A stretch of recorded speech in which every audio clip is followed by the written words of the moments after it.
పన్నులో రాయితీలతో వేతన జీవులకు కొంత ఊరట కల్పించింది కేంద్ర ప్రభుత్వం. ఇప్పుడు మధ్యతరగతి పేద ప్రజలకు మరో శుభవార్త చెప్పేందుకు సిద్ధమవుతోంది. నిత్యావసర వస్తువులపైన వస్తు సేవల పన్ను జీఎస్టీ భారాన్ని తగ్గించేందుకు కసరత్తు చేస్తున్నట్టు విశ్వసనీయ వర్గాల సమాచారం. ఇక ప్రస్తుతం అయితే 12% పన్ను స్లాబ్ను పూర్తిగా తొలగించడం కానీ లేదా ఈ స్లాబ్లోని పలు వస్తువులను 5% స్లాబ్లోకి మార్చడం వంటి కొన్ని ప్రతిపాదనలను కేంద్రం పరిశీలిస్తోంది. ఇక ఈ మార్పుల వల్ల ప్రభుత్వ ఖజానాపై సుమారుగా 40,000 కోట్ల నుంచి 50,000 కోట్లు భారం పడొచ్చని అంచనా. అయినప్పటికీ ధరలు తగ్గితే వినియోగం పెరిగి దీర్ఘకాలంలో పన్ను వసూళ్లు పెరుగుతాయని ప్రభుత్వం ఆలోచన.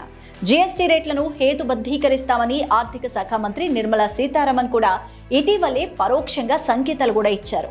ఇక ఈ నిర్ణయం అమలైతే కనుక టూత్ పేస్ట్, కుక్కర్లు, గీజర్లు, సైకిళ్లు, 1000 పైబడిన రెడీమేడ్ దుస్తులు, 500 నుంచి 1000 రూపాయల మధ్య ధర ఉండే పాదరక్షలు ఇలాంటి అనేక వస్తువుల ధరలు గణనీయంగా తగ్గుతాయి.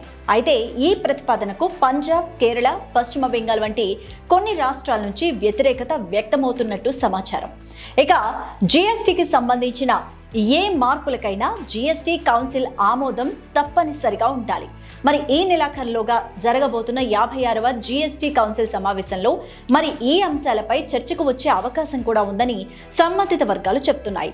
కౌన్సిల్లో కనుక రాష్ట్రాల మధ్య ఏకాభిప్రాయం కుదిరితేనే సామాన్యుడికి ఈ ఊరట దక్కబోతోంది.